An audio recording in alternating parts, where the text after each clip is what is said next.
পবিত্র ঈদুল আজহায় 10 দিনের ছুটি ঘোষণা করে অন্তর্বর্তী সরকার। গত 7 মে জনপ্রশাসন মন্ত্রণালয়ের এক প্রজ্ঞাপনে আগামী 11 ও 12 জুন নির্বাহী আদেশে সরকারি ছুটি ঘোষণা করা হয়। এবার সরকারি অফিসের সঙ্গে বেসরকারি অফিসের কর্মকর্তা কর্মচারীরাও পবিত্র ঈদুল আজহায় টানা 10 দিনের ছুটি পাবেন।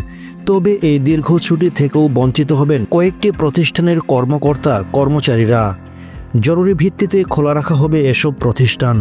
এ প্রজ্ঞাপনে উল্লেখ করা হয় ছুটির দিনগুলোতেও জরুরি পরিষেবা যেমন বিদ্যুৎ, পানি, গ্যাস ও অন্যান্য জ্বালানি, ফায়ার সার্ভিস, বন্দরগুলোর কার্যক্রম, পরিচ্ছন্নতা কার্যক্রম, টেলিফোন ও ইন্টারনেট, ডাক সেবা এবং এ সংশ্লিষ্ট সেবা কাজে নিয়োজিত যানবাহন ও কর্মীরা এ ছুটির আওতা বহির্ভূত থাকবেন।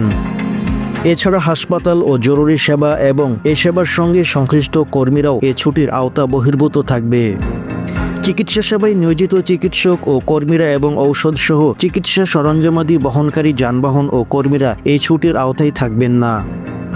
এদিকে পবিত্র ঈদুল আজহাতে ছুটিতে দেশের সব কাস্টম হাউস ও শুল্ক স্টেশনগুলো খোলা থাকবে। ফলে সরকারি বন্ধের দিনগুলোতেও আমদানি রপ্তানি কার্যক্রম সচল করা হবে।